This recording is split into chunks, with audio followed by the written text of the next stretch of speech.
He has a wide scope of interests that defies also the limit between managerial and financial accounting.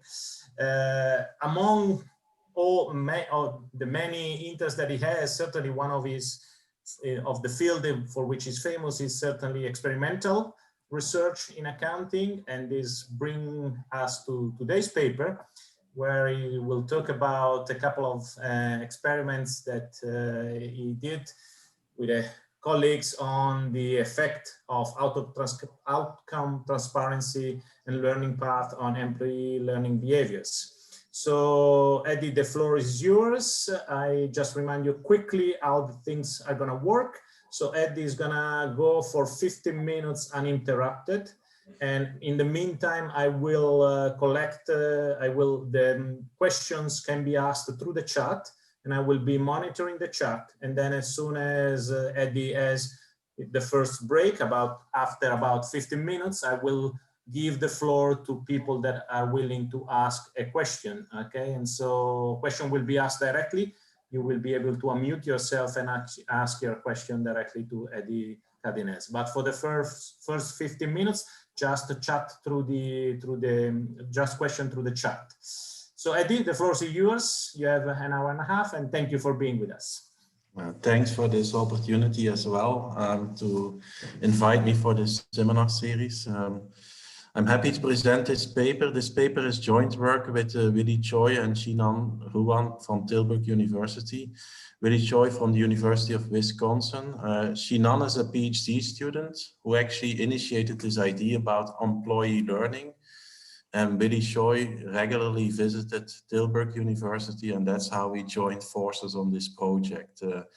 Why do I like this project? Well, we are all three liking this project because we talk about a new thing, that's organizational learning. How do people learn in these platforms that firms develop in terms of getting their employees involved in training courses?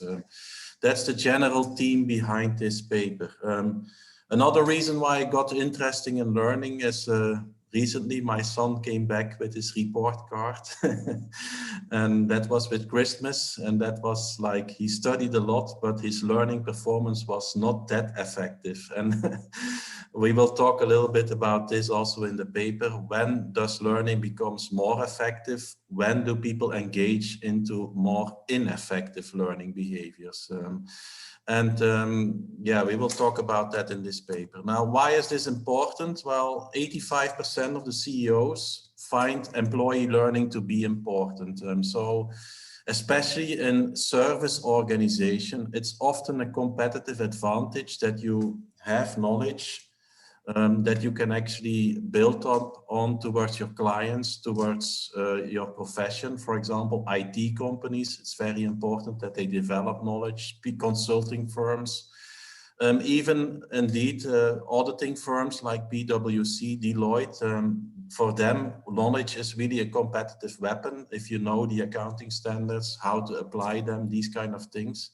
That's very important for firms to get their competitive advantage. What are the often cited benefits of this learning? Well, the first one is a logical one. It's keep knowledge skills up to date of people.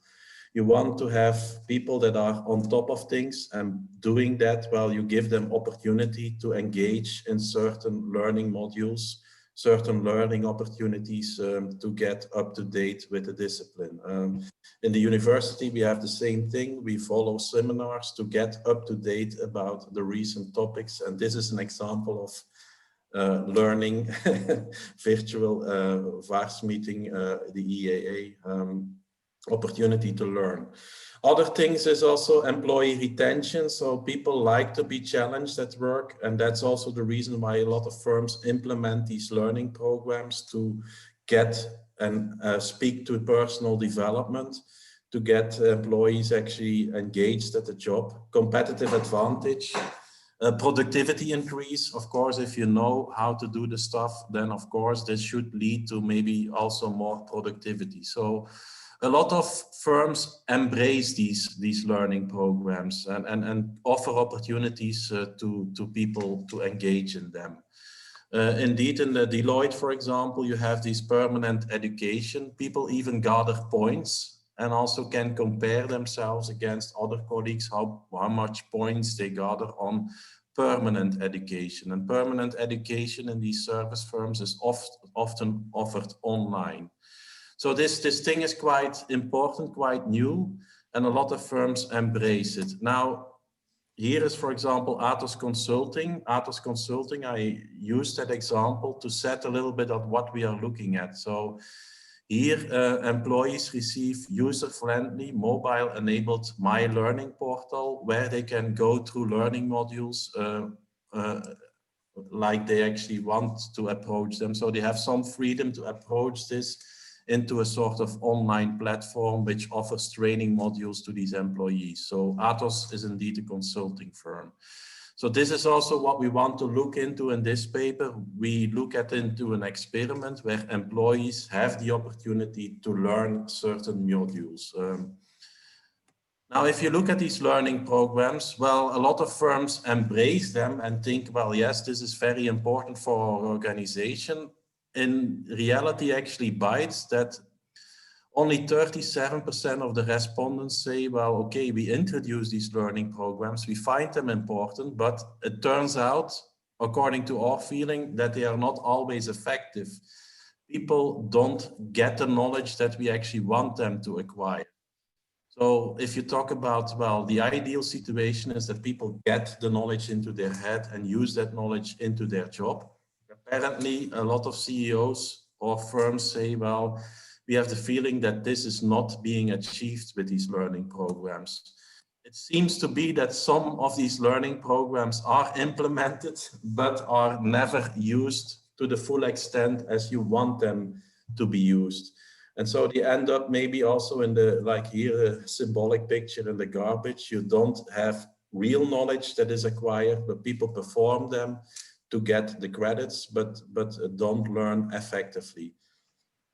Now, is this bad? Well, if you look at recent scandals, there are some scandals from these firms, consulting firms, or from even auditing firms that show that these learning programs, that people actually cheat on these tests. So firms introduce these standard learning programs, or they introduce these platforms like Atos Consulting, where people can go through these programs.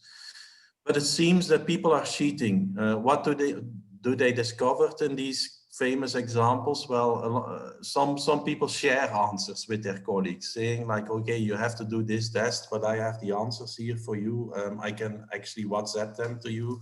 And so people start to share answers in these learning programs. So not really learning, so this example over here, but actually not doing what the firm wants. So sharing answers is a thing. Googling answers, that's also sometimes happening in these programs. And it can lead to severe scandals. For example, KPMG was by the SEC accused for a major scandal where a lot of employees actually engaged in this type of behavior in these learning programs. So, for example, KPMG audit professionals at several levels of seniority engaged in misconduct that were they were actually supposed to learn things about new accounting principles, but they actually started to cheat in misconduct, sharing answers from these online platforms. And in reality, they didn't learn much about these new accounting standards. They were just trying to pass the test. And this was really a serious concern to the SEC, because you want auditors to be professional, you want them to know the standards, but apparently they didn't learn as they were supposed to learn. So this was a big scandal in the US, and actually KPMG was fined for it. This is, by the way, California Accounting Board. This was an additional fine, but they even had a previous fine from the SEC. So it seems that in these learning programs, there might be some effective learning going on, but also a lot of ineffective learning seems to be present there. And that's what we want to look into in this study. Can we see some of this ineffective learning back into our study and what explains what are the drivers behind this ineffective learning. And we look at two important dimensions that are often present in these employee training programs as well. The first thing is making outcomes visible to employees, so employees can see the learning outcomes of their colleagues. I think this was present at KPMG because people were aware that you needed to do the online training. So people were aware that you were all at the same boat trying to get through these tests, and they were starting to share answers rather than learning. So outcomes are made visible. Did you pass the training? There's talks around at the work floor. Yes, I passed it, I passed it. And sometimes you also make them visible on LinkedIn platforms or on platforms where you need to disclose, yes, I received this training. And so they become very visible to your peer colleagues. Another thing what we see is that these employee programs also tend to vary on the level of personalization. So if you look at this Atos example, there you have a My Learning portal, and there seems to be some flexibility on what you approach, what type of materials you want to learn, and you self-direct your learning because it's sort of like My Learning, sort of personalization, especially for you. Whereas other companies, they focus more on standardized learning, everybody going through the same learning materials. At KPMG, maybe, for example, you might have to learn all the same accounting standards. If a new accounting standard comes in, maybe everybody needs to pass that training, and so it's more similar. But sometimes it's also more personalization where you can say, well, I want to learn more, a little bit more about that specific standard, or I want to learn about this, and I self-direct my learning. And so these user-friendly programs, they start to also implement this flexibility. What do we think to contribute with this paper? Well, we think to make some contributions to employee learning. Recently, economics people, even the hardcore economics, Fisher and Sliuka, which are typically game theorists, they also start to look into employee learning, and employee learning becomes more and more important in research, even economic research. We also hope to contribute to the literature on outcome transparency, making things visible. There's a lot of literature on it, but not yet in a learning context. And in a learning context, this visibility might create some adverse effects, which we want to speak to. And then finally, that I find personally also an important contribution is that we contribute to the literature on learning, and we have some theories that we borrow from psychological research and neuroscience on different types of learning techniques and how these two factors actually influence learning. Now, just to give a sneak preview at what we are going to do in the experiment, well, we are going to, first of all, focus on making things transparent in these learning programs.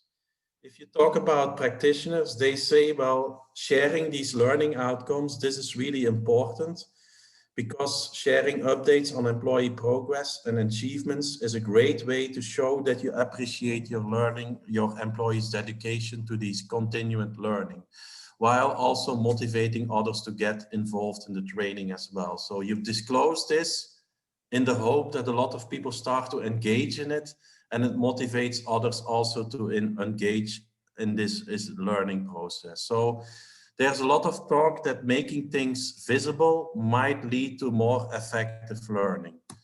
Now, what we do is actually an experiment where we make a learning program for individuals where people can learn materials, and then we are going to check whether they engage in effective learning or maybe resort to ineffective learning strategies.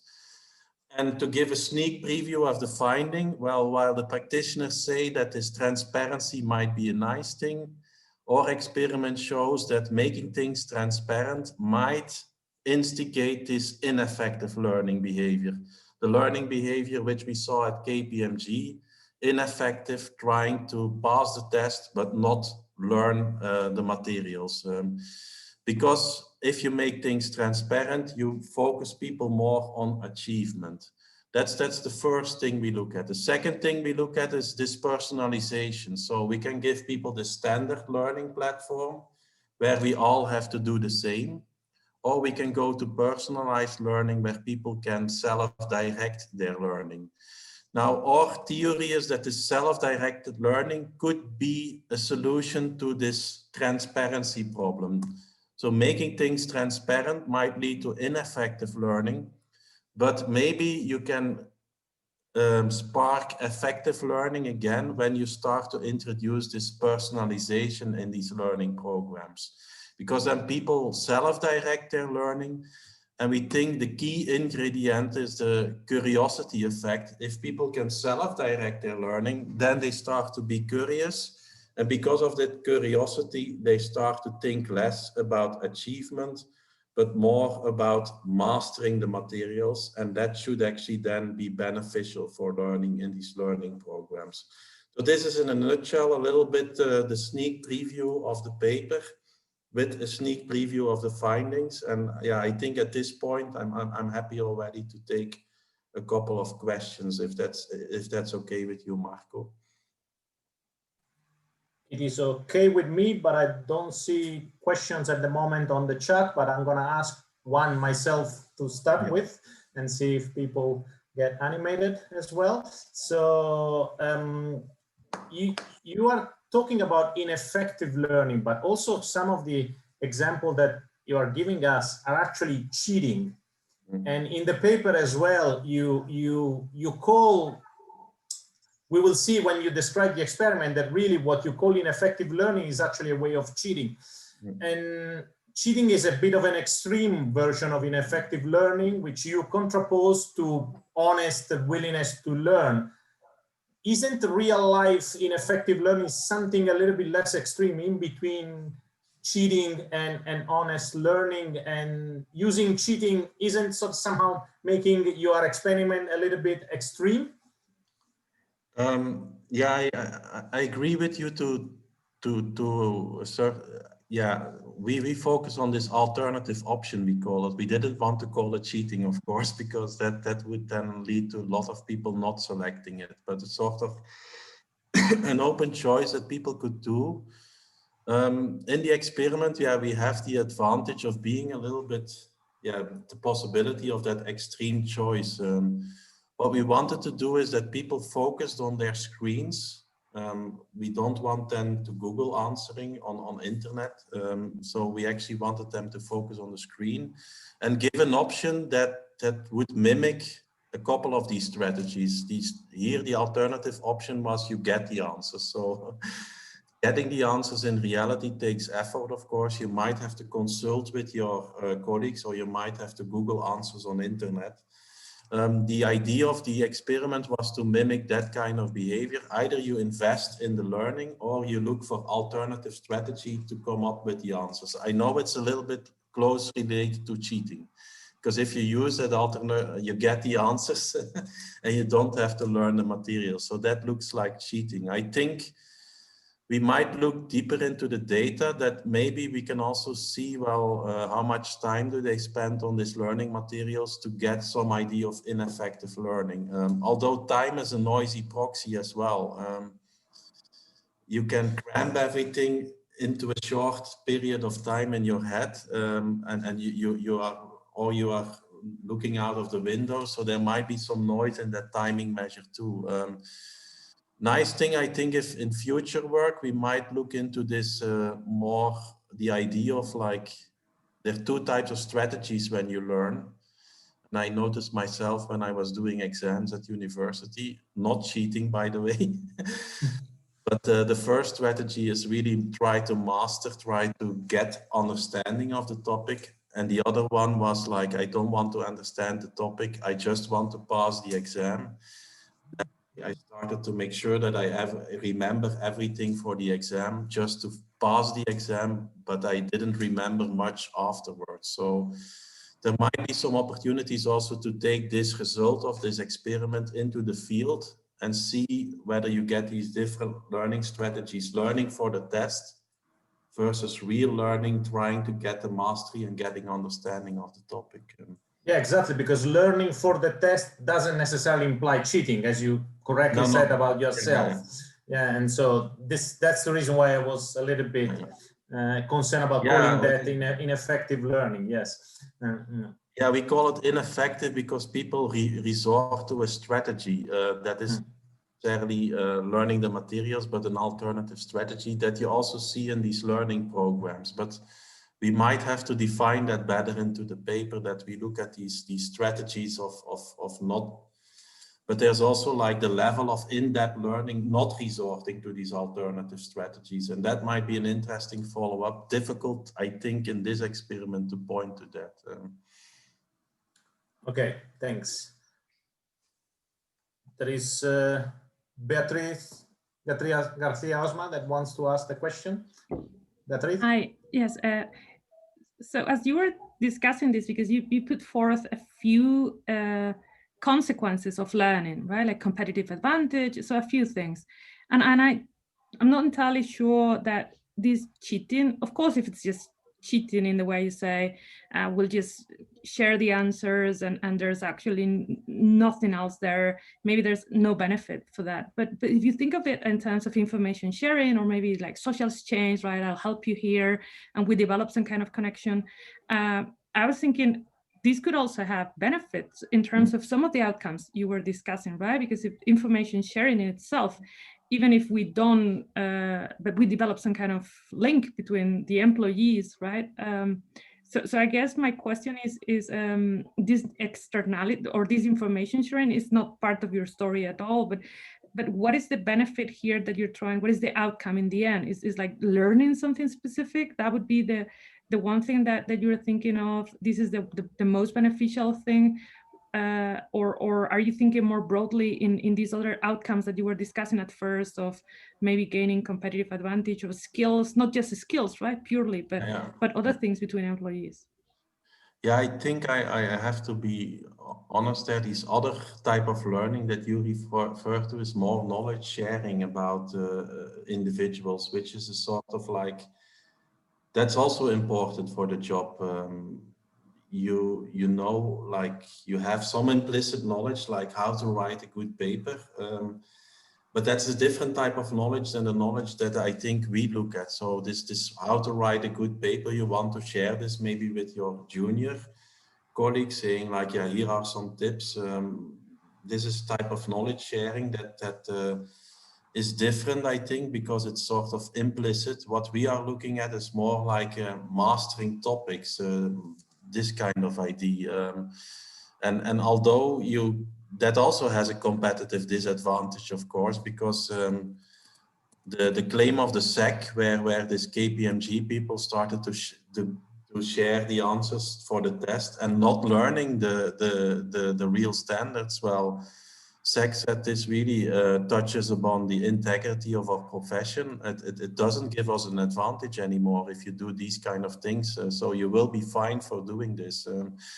But this is more factual knowledge. And I think that the scope of the paper focuses more on this idea. As soon as we talk about this tacit knowledge or more knowledge that is more difficult to define, then you need to share, of course, with your colleagues, but that's a different kind of knowledge.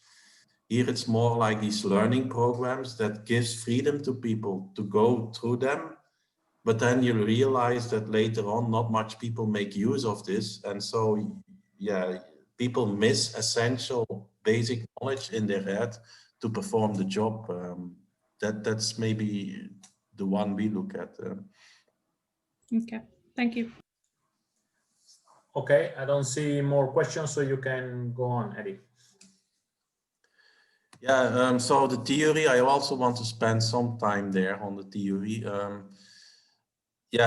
Like I said, I like the theory because there are some insights that we borrow from educational research. And one insight is this idea of performance versus mastery orientation. And I talked a little bit already when answering this to Marco. You have two ideas of if you want to do a test, you can focus on performance. That's getting a high score in the test, or you can focus on the mastery orientation, that you're less busy with the test. You may get a high score, but you really want to master the materials. I have to admit, in the university, I did have these two strategies. For courses that I really liked, I went to a mastery orientation. For courses that I disliked, it was more like, let's see that we pass the next exam and forget about everything the next week.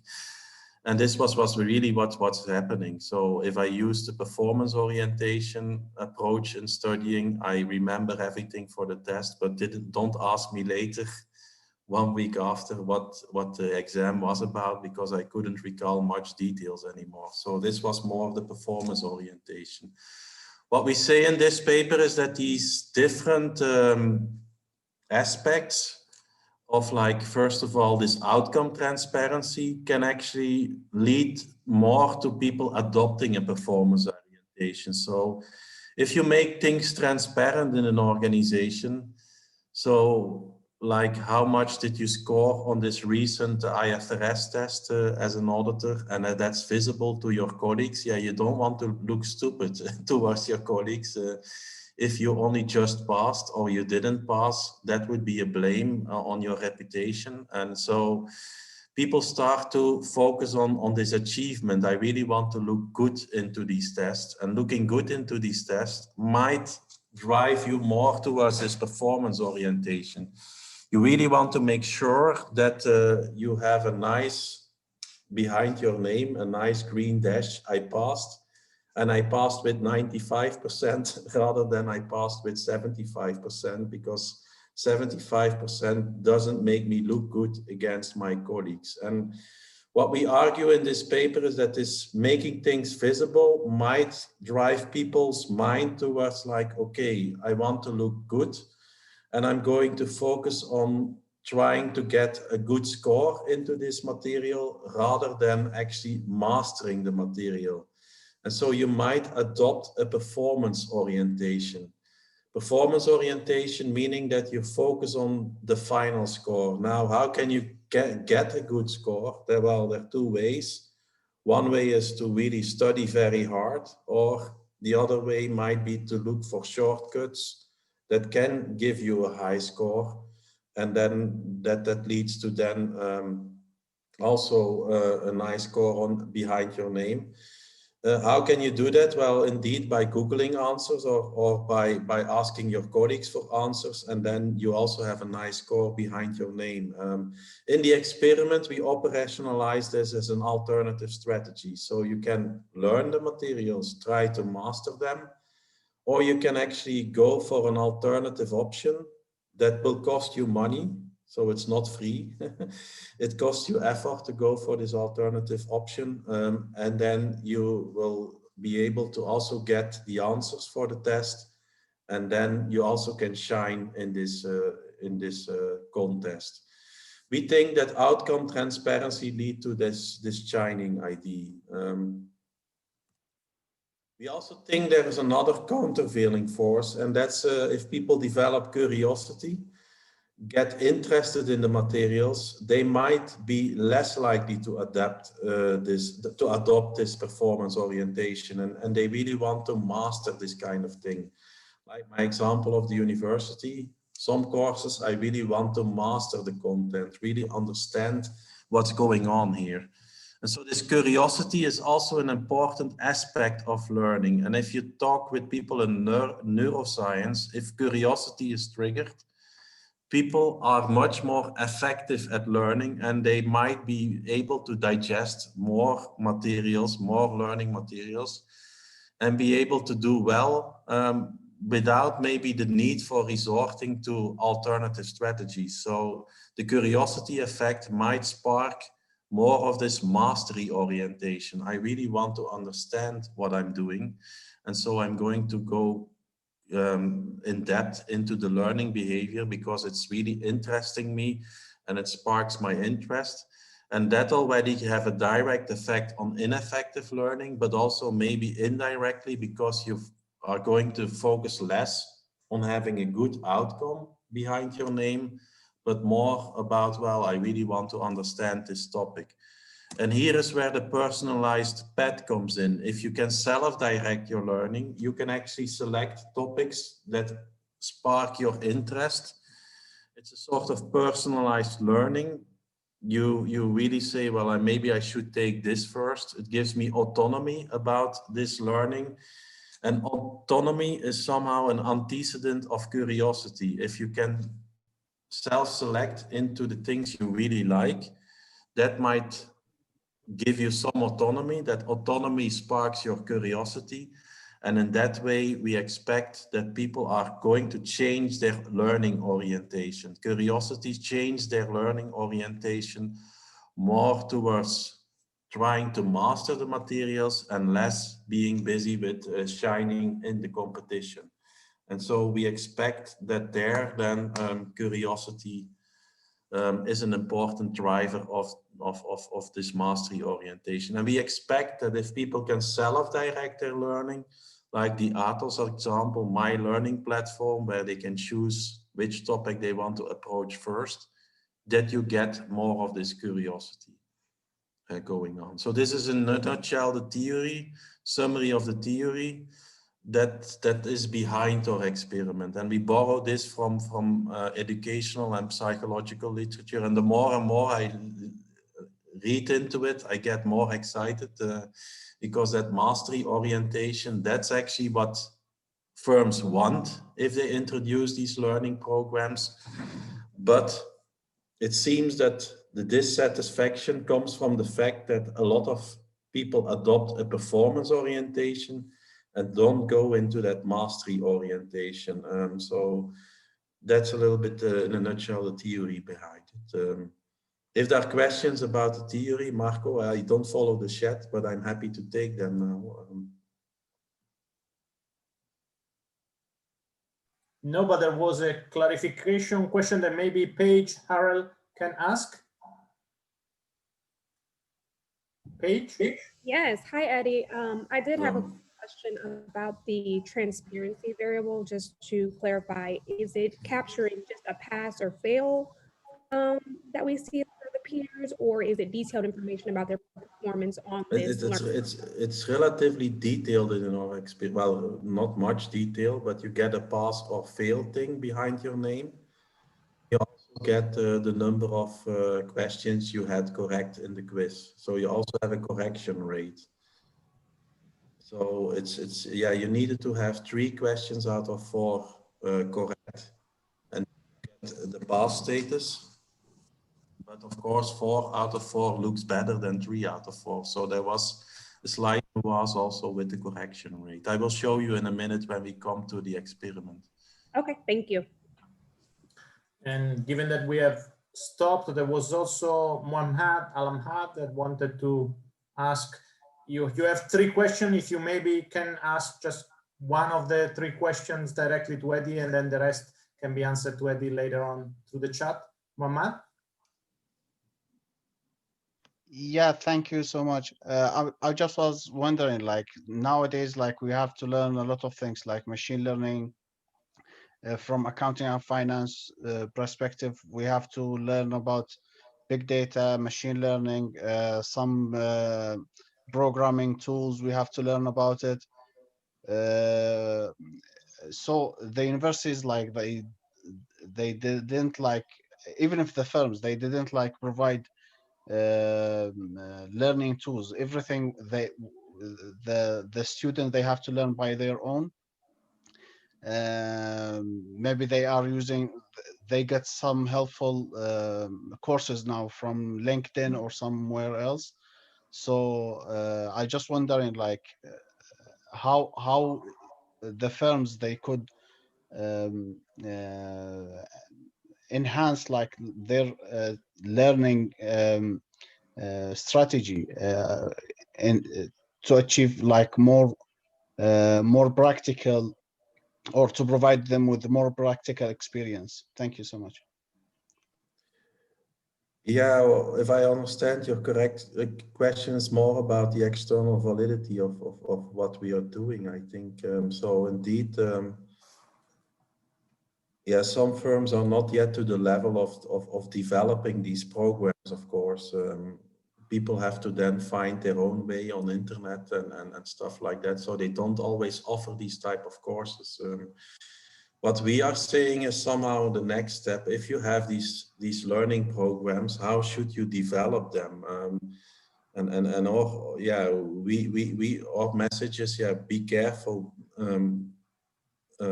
If you implement these and you provide tools to your employees, be careful how you provide them. Still give them some flexibility to go through these materials, or maybe let them propose things that should be in these modules to get to this curiosity effect.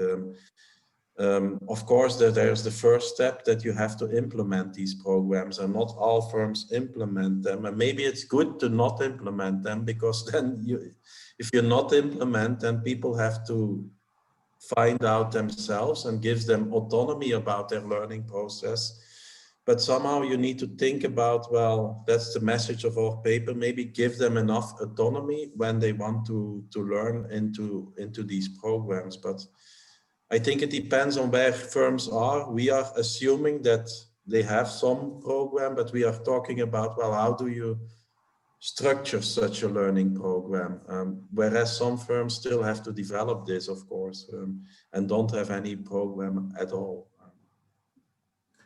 And then there was a question from Joaquin Gassen. So Joaquin. Hi, Eddie. Great talk. So I'm super interested, I'm super curious about curiosity. Ha ha ha. So this is maybe also about the implementation and less about the theory. So feel free to postpone this question. But I wonder, do you observe curiosity, or is it self-reported by your subjects? And if it is self-reported, then I wonder whether people feel to some extent inclined to say that they are more curious when they are on the personalized learning path, because they have to rationalize their own choice. So if I'm asked to make a choice about what I want to learn, and then there's another question asking me about whether I'm curious about what I'm going to learn, then I'd say, yes, I am, because otherwise I would be dumb making that choice. So I'm not sure whether I'm making sense here. Yeah, it does make sense. So we do ask self-reported questions about this curiosity effect. I don't think it's, I need to look into exact questions we ask, but it's not that direct as you say.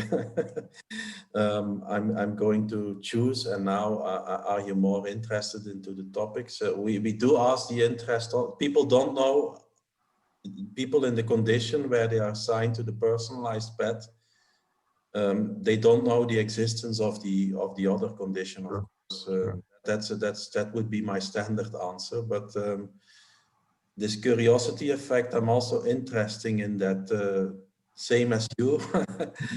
And if you go to neuroscience, it also suggests that different things in the brains are being triggered when people are more curious about the topic. Yeah, yeah.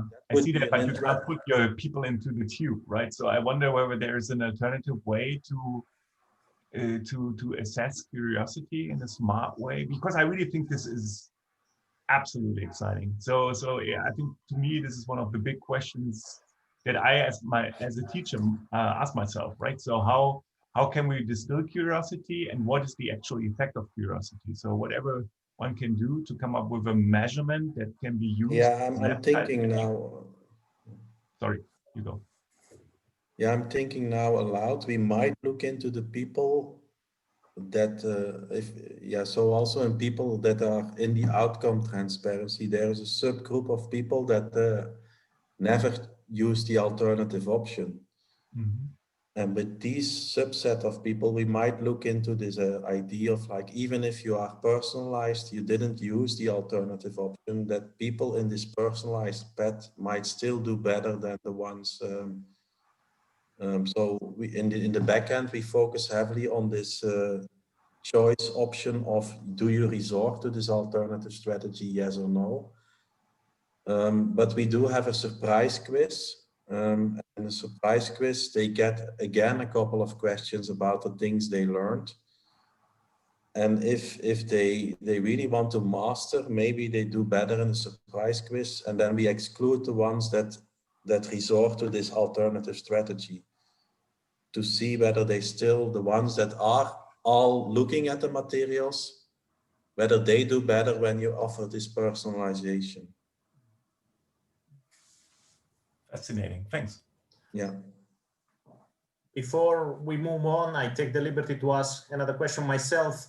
In the paper and in the presentation, you tend to contrapose mastery orientation with performance orientation, but they are not necessarily alternative. You can be willing to learn, but also be happy that you are the first in your group. So it's not necessarily that is either one or the other. You can have a mastery orientation together with a performance orientation.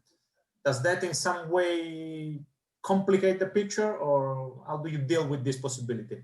Yeah, that was a struggle point in our paper too, to be honest. Because indeed we have these both orientations being asked to people, and indeed in our model we focus on this relative weight of the two. So people answer this mastery orientation, they also answer this performance orientation, and they are not mutually exclusive. If you develop a mastery orientation, you might also be interested in having high performance. So that's why we focus on a relative measure, relatively compared to performance versus mastery. But we might do more, of course, with this variable. We could look at maybe 4 quadrants, people both low, people both high. We didn't do these kind of tests yet. But yeah, in the end, we settled for this relative orientation because we also noticed that, yeah, what you actually said, you can have the mastery orientation, but still also think, yeah, I want to perform. And that's often also the case with people that once they master, they also want to maybe shine with that knowledge. Okay, thank you. You can go on. Yeah. So the hypothesis is actually then what we do is outcome transparency. So this first bet, we expect that outcome transparency might lead to people engaging into this more ineffective learning strategies. But we expect that that will be mitigated when you are introducing a personalized bet. And so these different links that we predict on the educational psychological literature on learning, that is translated into one overall hypothesis. Outcome transparency increases employee propensity to engage in ineffective learning behavior to a greater extent when the learning process involves standardized learning. So everybody going to the same thing. If there is personalization and people can direct their learning, then we don't expect this negative effect of outcome transparency anymore, because people are then developing this curiosity and don't find this option that attractive anymore, because they will probably move more towards this mastery orientation. So this translates into this hypothesis that we expect that outcome transparency increases ineffective learning. So the behavior that you see at KPMG, alternative strategies to pass the test, that will happen mainly in the standardized learning program, but less when you are considering a personalized bet. How do we do that? How do we test? Well, we are going to use an experiment where we give people the option to engage in an ineffective learning strategy. And we are going to test, well, how often is this ineffective learning strategy being used? And then we develop a PET model defining these different constructs. And based on that PET model, we try to explain why this hypothesis comes about. So this is the testing strategy. Now, what did we do? And here a lot of credits go to Shinan, the PhD student who actually made these learning materials, and yeah, they look quite fun to me as well. So, but they are also not straightforward. So what did we do? We actually developed learning modules, and here you see a learning module about music. It's not that easy, the learning module. You have 4 paragraphs talking about different kinds of things, and it's not knowledge that you directly immediately are familiar with. So it should be knowledge that not most of us do not know, and that's something which was not easy. We actually pre-tested this, so we had a pilot study where people actually could learn these materials and then do the test, versus people not seeing any of these learning materials and then immediately do a test. And what do we see? If you receive the learning materials, you do much better compared when you don't receive the learning materials. So there is a lot of new elements that the general population doesn't know. So it's typically also what you have in these auditing firms. You give a learning sheet, and on this learning sheet there is the ideal situation that there's things to be learned. And that's also the case with us. So we therefore pre-tested this. We really wanted to make sure that there's something new to be learned in these learning materials. And that's the case. If you receive them, you do better than when you don't receive them. So this is the experiment. So you see here is the music module. We talk about the saxophone, the violin, the Grammy Awards, Mozart. So 4 topics, and then people can go to, I'm ready to move to the questions. So people can click and can go to the questions. Now, if they selected the module, there was also a choice to participants. And people received the alternative option that they could buy. The alternative option was that you would see the same materials just before you would enter into the screen. They received like, okay, there's a reminder, there's an alternative option.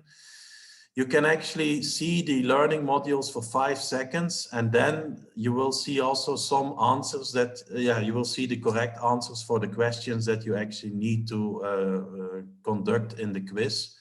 But remember, this alternative option will cost you money. So we will deduct money from your experimental endowment. Not that it's free, because if it's free, then everybody might want to take it. No, we really want to make it costly, to make it a choice that is aware in the mind of the participants. They were also said, similar like in a real world, if you start to engage in asking colleagues your answers or Googling answers, it's somehow a choice that you strategically do, but you hope that that's not discovered. So we actually label this choice as private. We didn't label it as cheating to avoid this negative load with this alternative option, to represent also that it's not always cheating that people do, but people do alternative strategies not to engage in learning, but go via the internet and find answers. That's why we were very cautious in labeling it cheating. People could say, yes, I like this option, or I would not like to use this option. If they use this option, then the material only is displayed for 5 seconds, and then they answer the questions for the model. Now, there's one important remark. After people conducted 3 modules and finished learning, there was also a surprise quiz about the models that they actually learned. And in this surprise quiz, that was a second way of checking whether people are really doing a lot of learning, yes or no. If they really learn quite to the heart, then their performance in the surprise quiz should also be higher. So this is the idea of ineffective learning, how we measure this. Here is the feedback. Somebody asked about, well, what do you disclose in terms of feedback? We do give them a pass-fail status with the cross and the green. I don't know how to express this in English, but the cross is red and the green thing is pass. And we give them a correction rate. So if you look at the first person, he actually has a correction rate of 50%. The other one 25%, and the middle person, yeah, he actually did very well, 100% correct. If outcome transparency was absent, then you would only see your own results. If you would see when it was present, you would also see the 3, so your 2 other colleagues on how they did on the learning module. So this is the outcome transparency. So pass, fail, and correction rate. Then there's this personalized path in the experiment where people can actually self-direct 3 out of the modules they want to see. And they can say, well, the first one I pick is nature. Then the next one, oh, let's do sports, for example. And the third one, I take music. So they are free to choose. They self-direct their learning.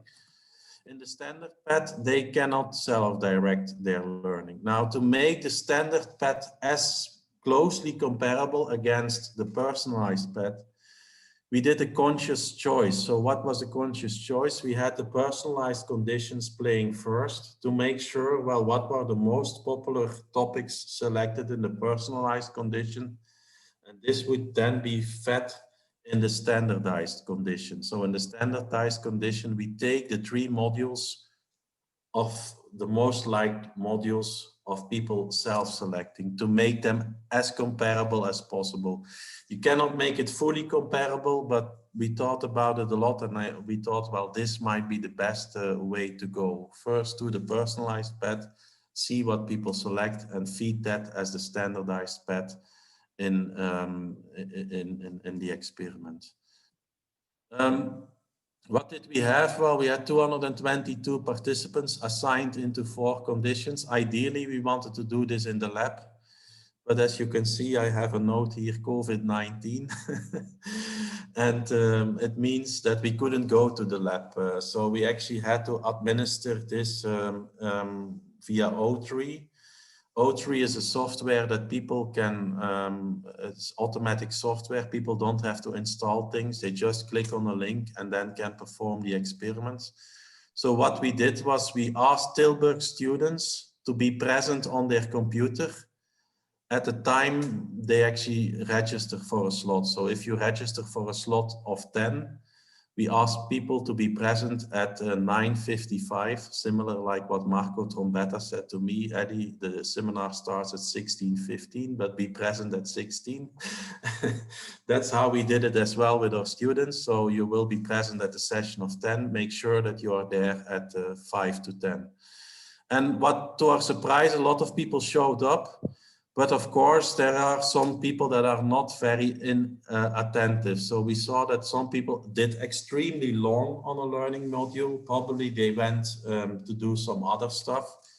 So 9 people were not very attentive. And then of the learning materials also require some knowledge of English. And some people also admit that they were not very good at English. And so we have 20 people for that reason that we are not going to use in the final analysis. So 222 participants showed up and 193 are usable responses. And this is the vision across conditions. So they are relatively equally balanced across conditions.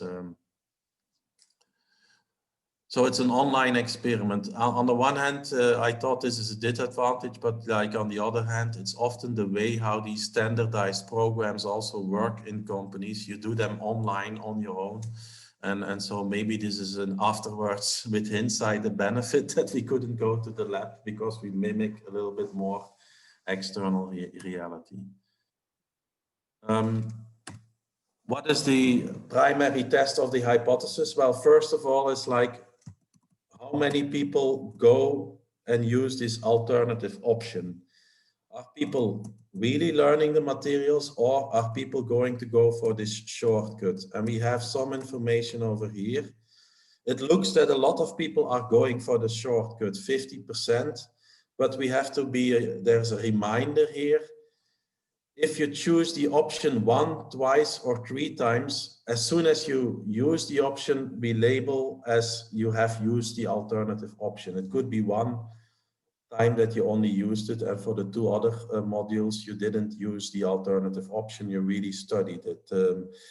We have the alternative measure with frequency, and that also works. But here it's whether you used it ever in one of these 3 modules. What do we see? That, well, if you make things transparent, then people start to use that alternative option way more. When Well, when they are in a standardized learning path, when everybody has to go to the same modules at the same time, everybody is in the same game, then people want to shine in that competition and really want to use this alternative option. We don't see that increase as a result of transparency in the personalized path.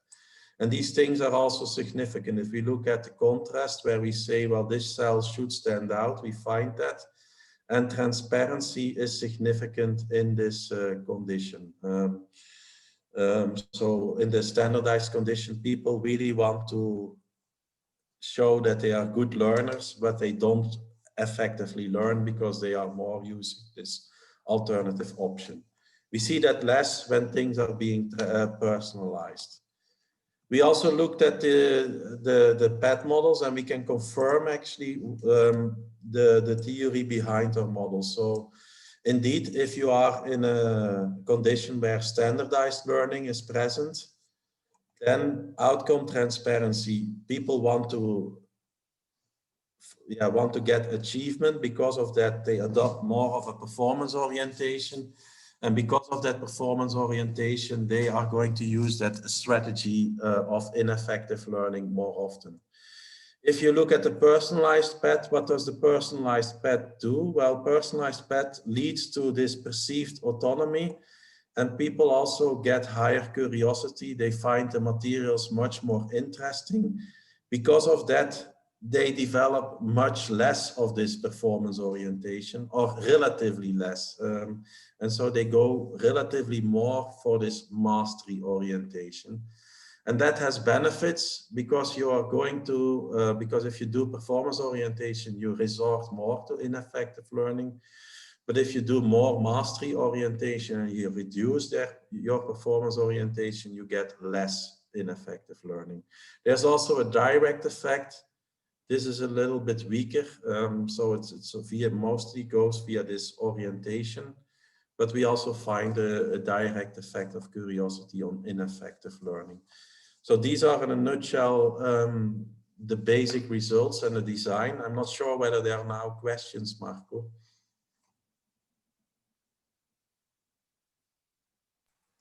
Not on the chat, but I given that nobody asked question, I take the liberty to ask another one myself. Yeah, that's fine. Okay, and so in your alternative strategy, okay, you are sure basically that you are not gonna get caught, if you understand correctly. Yeah. Because you are the member of your group that will never know that you have used the alternative strategy. This is a little bit unreal, no? Because there's always a chance of getting caught in real life. And you've shown us examples where actually people got caught and got fired. So doesn't that affect a little bit the tendency to choose this alternative option? Yeah, well, there is still, of course, some concern. Yeah, you cannot get caught by the experimenter here. We don't put a fine if there's no control option where we let them, where we check whether they make this choice or not. But at least there's a trade-off. It costs you money. So that's already something. Second, of course, if you have 100% behind your name, there might be people that think, damn, this guy might have used that option. So there is some concerns for people using that option in our experiment. I think you might dampen the effect maybe if there's also a control system in place. And what about the surprise quiz? Maybe the surprise quiz also a little bit may act.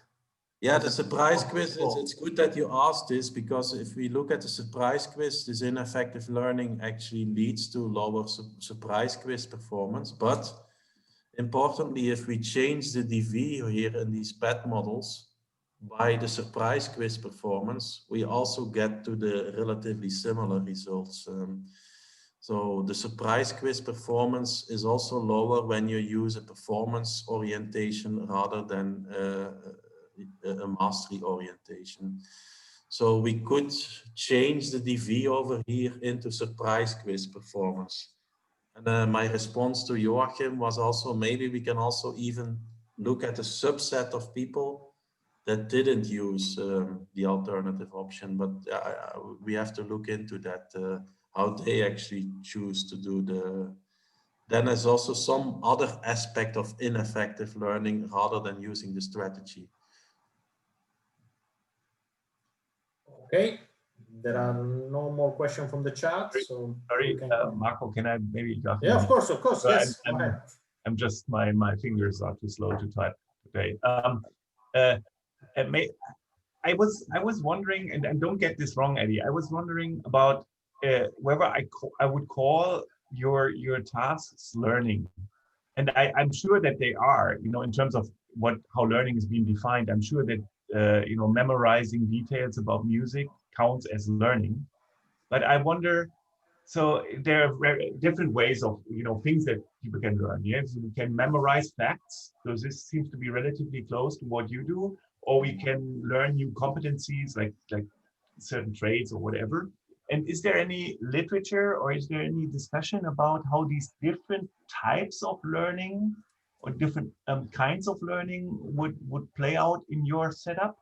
So if I would view this as a task that you give people and you simply want to measure how much effort they put in this task, you know, this all would read very differently, but essentially it would be a very similar experiment, right?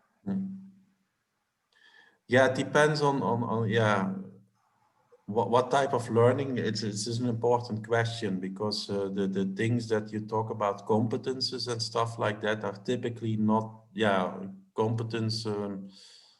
I mean, like how to write a good paper, these tacit aspects of knowledge that cannot be captured in these types of programs. I think that in the literature, you really see like these tacit forms of knowledge, they require different kinds of approaches. Or you might have to do then the mentoring or the internship or observing how other people do it. That's more this tacit type of knowledge.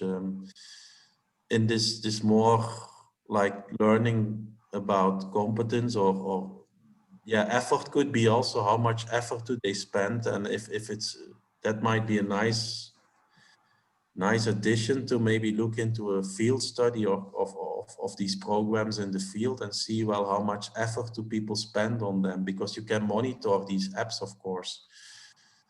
That would be interesting to also look into, and then see, well, depending on the design of the, we could talk about effort, but we have to define what we mean by learning. And I agree with you, Joachim, we need to do a better job maybe in the front end of the paper, what we mean by learning. We don't mean like things that are tacit, difficult to acquire via standardized learning programs, but we mean more like knowledge about standards, knowledge about yeah, programming, stuff like that, that can be trained via self-study modules. Yeah, I see that. So I think this is reasonably close to the KPMG examples in terms of learning about new standards, because this is more, to me, this like factory knowledge. When it comes to programming, so the questions about machine learning and all this, I would have my reservations, because this moves closer to tacit knowledge, I think. Yeah, I think somewhere in, if it's still somewhere in between, the findings still apply, I think, but as soon as it becomes really tacit and a good leadership, writing a good paper, this kind of thing, yeah, then I should be cautious to say, well, wait a minute. Although curiosity is still an interesting aspect to but that will be a little bit of different theory that you then, I think. So based on the design that you had, I also had this feeling that this is also so that what you're picking up with this personalized path is also something like preferences or confidence. So that so if I'm a sports expert and I can choose and I say, oh, sports, I know everything about sports, I don't even have to do the module. So kind of this, you know, that people are proud of what they know and they want to show off, maybe something like that. But that's why we really were good that you mentioned this, because that's why we really wanted to focus on these learning modules, that once you see it, it's clear that typically if I'm a music expert, I like music a lot, but if I see this module, it's for me very difficult. And the same applied to the sport kind of thing. You could be expert in sport, but if you saw the module, your confidence would be Thanks. because yeah, we wanted to think things that are new to everyone. That was the idea of the module. So even though you are confident, once seeing the module would actually reduce your confidence. Perfect. Sorry, I have a question. Did you consider like the languages in your module, like how the language will affect learning? Yeah, well, what we did is indeed we moved out. Yeah, we didn't use data of 20 people that said that they were not proficient in English. Everything is in English, and yeah, part of our population is of course non-English speakers. But yeah, we want to give everybody the same advantage. So it was a mixture of international and national students, but that's why we actually ask for their English proficiency. And yeah, we kicked out the ones that said, well, we are not proficient enough into English. That were 20 people that really scored low on this question. But we can be more with this, with the remaining variants in that question, or look whether that question drives. So this question is just lead to another question. For example, if all the participants like from accounting or finance or business background, did you kick them, some of them, if they don't know about programming or about machine learning, about computer science? How you will evaluate, like, because they obviously they will have to learn something about computer. That the main training now in the big four companies, like they taught them about how to do Python programming or something like that. So how to deal with that? Thank you. Yeah, and this idea was more like sort of general interest questions to keep preferences constant across people a little bit. But I agree with you. In reality, it's really related to the job they are going to do. Yeah, we didn't have that in the experiment for reasons of to keep everything the same for every participant. That it's all our general interest questions, to not get too much variation of like, okay, I know a lot about this and the other guy doesn't know a lot about. I do agree we sacrifice a little bit on external validity there. In reality, you typically learn about the background that you have. These are people with business administration backgrounds because we use them from a behavioral experimental pool. Center Lab is economics and business students that are mostly in that pool. But yeah, we focused on general interest here. Okay. There's a question from Sydney Block. Yes. Hi, everyone. Thanks, Eddie, for the interesting talk. So my question is, so I asked myself whether it could be that your results overestimate the degree of ineffective learning. Because, you know, in reality, it could simply be that employees choose not to do any learning in the intranet at all. And in your experiment, the subjects were kind of forced to participate in the learning. Yeah, and in a company in the real world, they will also have to do these kind of things because if you look at auditors, PE points, you need to gather them. There's no discussion whether not to gather them, because if you have too little and that continues to stay on your record, it means also that at a certain point of time, they say, yeah, you have to gather them or you will be kicked out of the organization. So there's some nature in reality to also have people going through these modules. Here they are all in the game, but I think, yeah, that's the thing what we look at is that, yeah, if you do it, then make some personal approach. That's our message. So if don't make it standardized, because then people lose their motivation. And I think that claim will hold in many companies too, I think. Of course, there might be not that much forced learning going on, but still, I think in these consulting firms, you really need to show that you have enough learning on your record. And even people use that as showing off to other colleagues, like, hey, I have 500 PE points, how many do you have? and the tendencies that we see in this experiment, I think, could come back in reality, although I'm not sure how stark they are in reality. So that's field experimentation might be nice to, if you can hook up with a company that has such a platform available, to see how much use people make of that. Okay, so it kind of depends on whether in reality people are also forced to like finalize. Yeah, there's this voluntary nature of learning, but often it's not voluntary. In your performance evaluation, you have to show that you are investing in that. If I'm having my talk with my head of department, he also will check whether I'm going out with my papers, whether I'm trying to do new stuff. Because if I'm doing all the old stuff, then yeah, my evaluation is also not going to be good. So there is some pressure for people also to engage, even also from the client side. You want to be looked at as an expert when you go to the client. So there's pressures from all. Here it's coming from the experiment. I agree, but I think some of the things we have here, this comparing against colleagues, can happen in reality too. This personalization as well, and there is some forced nature to learning too in companies. If you don't learn, it might sometimes mean even exit of the company. Yeah, thanks. Yeah.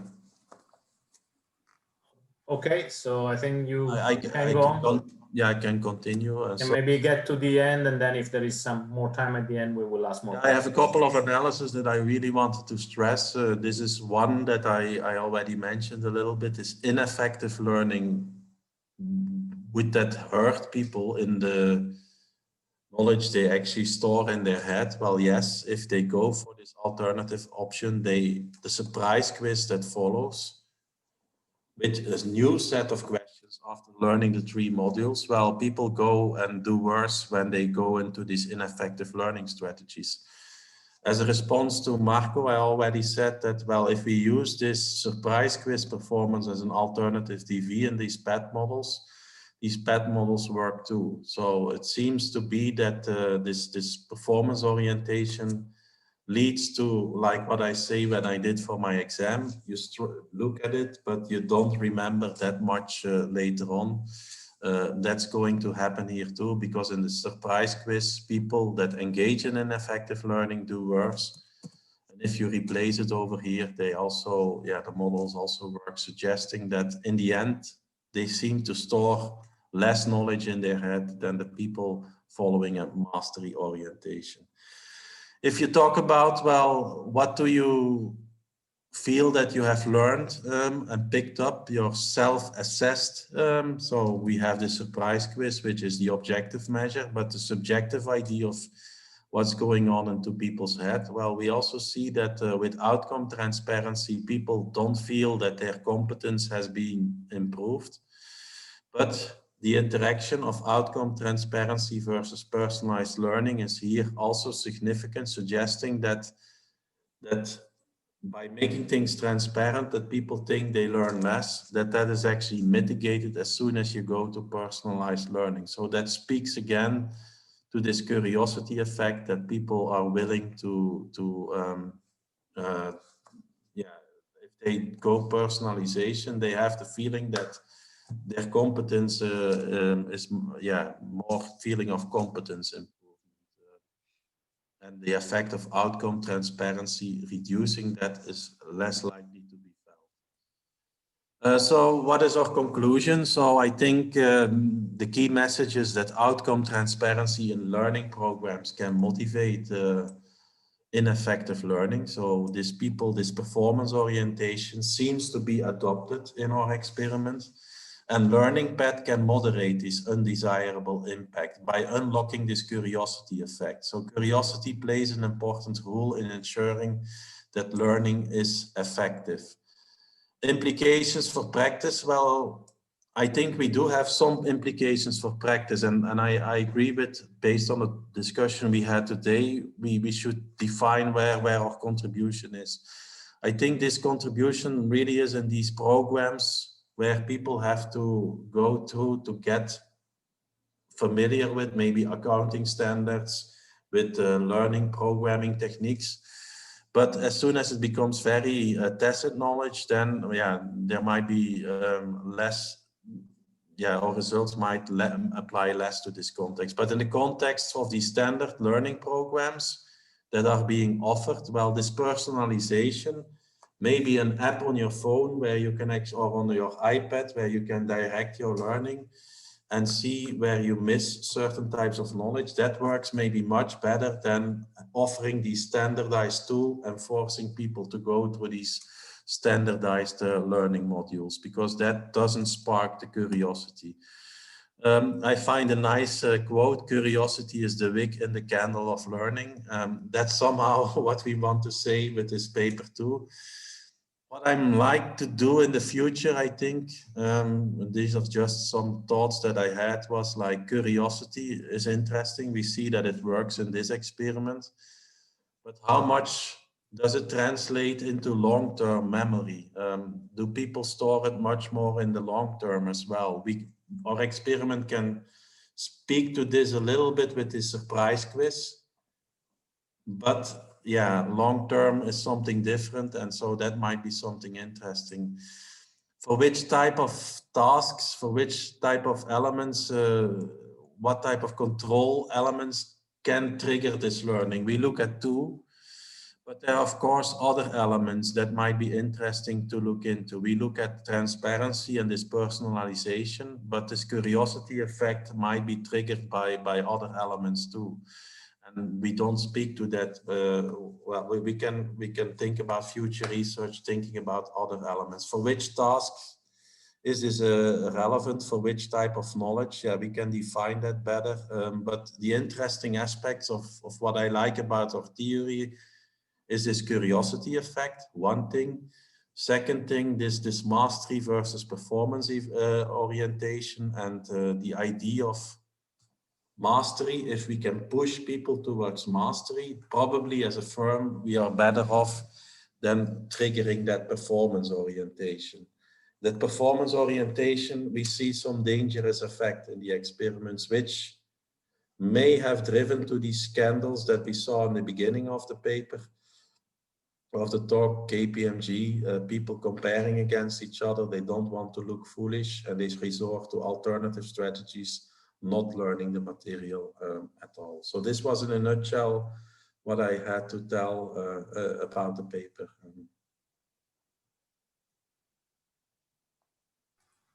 Thank you, Eddie, for the very, very interesting presentation. There is still a little bit of time for more questions. So if anybody has something more to ask, I start myself with another question, given that there is still a little bit of time. Just, is there anything special about, let's say, management or business training here, or really what you are saying is general about learning and training of any kind? Is there anything in your work that is somehow special to business services company or auditing company or accountancy company, or is really something that can be done in any company no matter what they do? What do you think? Yeah, I do think that in a lot of companies you need to have certain types of knowledge available. The example that I have from the university is actually the IRB training. So if you want to do an experiment, you really have to go through these ethical standards. And there are online modules, city program it's called, where you learn about these ethical principles. And that's also being offered in this online environment. And I think a lot of firms are trying to introduce these learning apps for salespeople. Of course, the auditing context is a really good example because they have many of these. But in the university, I experienced myself going through these modules when doing, getting the knowledge for this IRP about ethicals and ethical standards in experimental research. So there was another example. Salespeople maybe as well, that they get certain training offered via often also these ethical reminders and stuff like that are also offered in this online kind of idea. The element that I think is business specific is this comparison that we introduce in this experiment. That's typically also in a business context where you don't want to look foolish against your colleagues that are also having PE points, and you see that another partner accumulates a lot. Yeah, you want to do the same thing. So you don't want to look stupid. Even in universities, you have this. We had recently in Tilburg this training certificate for teachers. Yeah, at a certain point of time, I also involved in this training because I felt like, yeah, I just need to have the certificate to look good to my colleagues because otherwise I'm the only professor without such a certificate. That looks strange. So these elements of this social pressure of engaging in it, that I think is also present typically in a business environment. Yeah. Yeah. Whereas probably if you do this experiment in a sort of social enterprises or not-for-profit enterprise, you may have slightly different results, I guess, because the attitude. Yeah, that could be interesting to do because in a lot of audit firms, their career depends on this learning and these PE points, and your status depend on that. Whereas in a non-for-profit, it might be more of a voluntary nature, and people yeah, I really want to, maybe knocking on the door of a supervisor. Yeah, I feel I lack these kind of skills. Can I follow this or this course? That there might be a different type of tendency that might be interesting to explore as one of these alternative elements, like how much pressure is put on this learning. A question we had, too forced versus more voluntary nature. Yeah. Yeah. There is Victor Van Pelt that want to answer question. Victor? Yes, so Eddie, sorry for asking a question. Eddie is my ex-supervisor, guys, so it's a bit, but if there are no other questions, then, or they will take a bit. No, you go ahead, Victor. Okay. Yeah, I was just wondering, Eddie, when I read the first bit of your paper, I could see some type of surrogation exercise in the paper, but I could be wrong. I know this is a completely different setting, but it seems to me that with standardized learning paths and, you know, versus more personalized ones, is there any similarity to that concept and what you're doing, or is it completely different? Yeah, I thought about this too. So surrogation, indeed, people see the strategy of learning differently depending on whether they go into standardized versus personalized learning. Yeah, the surrogation literature is really closely related to this performance measure. So if you're used to a certain performance measure and then you're not incentivized on it anymore, you continue to do what you learned via this performance measure. Here it's sort of like, I would not call it surrogation, maybe distorting, like the general learning exercise might be interpreted differently. And in one condition, they interpret it as like shine in the competition and then engage into an alternative strategy, relative to the other condition where they say, no, it's for me, my personal benefit. I want to understand certain kind of things. So the strategy of learning is, yeah, you might say distorted to a certain extent when you engage in a standardized learning program. I would not call it surrogation, but maybe more closely distorting. There was Sydney that wanted to ask another question, and I apologize for not spotting it earlier. So Sydney, please. Yeah, never mind. So the question was regarding the average levels of ineffective behavior for the different treatments. Could you maybe go back to that slide? Yeah, you have to be careful with this average. So this is the percentage of people that once or twice or 3 times use the alternative option. So is the option used, yes or no, in one of these 3 examples? Yeah, so high, but it could be 1 time, 2 time, or 3 times that they engage in. Okay, so you might have alternative figures for the actual. Yeah, we do have the frequency, and I think it also works with the frequency, and maybe we should also disclose that into the paper. Frequency is of course a not so strong picture. Yeah, because what I thought when I saw this picture is that firms could simply use a standardized plan without transparency and have the same outcome as if they use a personalized plan. So where I think I'm going is that I think your paper really nicely shows the negative effects of transparency, but it doesn't really show the positive effects of personalized paths.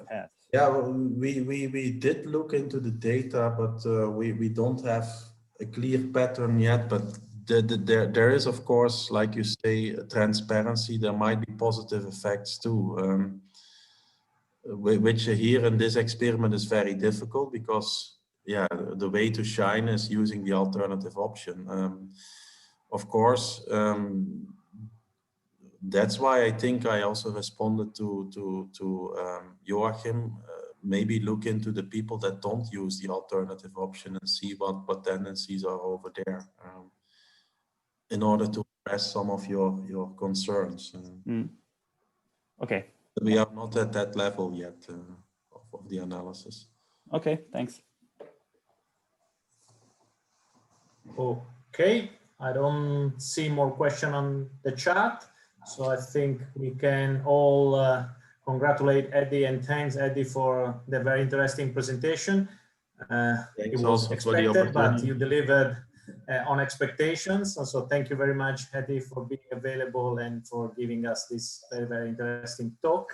Before we break up, I just want to remind everybody that the next VAR seminar will take place next month, in about a month time, on the 5th of February, and the speaker will be Christian Leutz.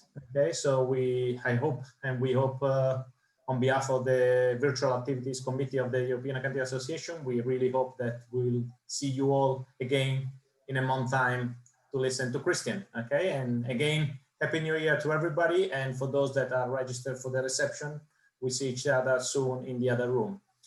Thank you. Thank you, and bye-bye. Many thanks.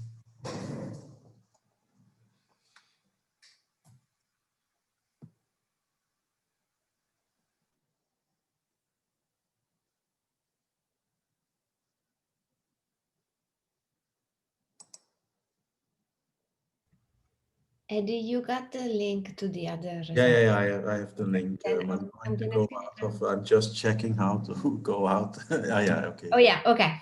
Then see you in a minute over there.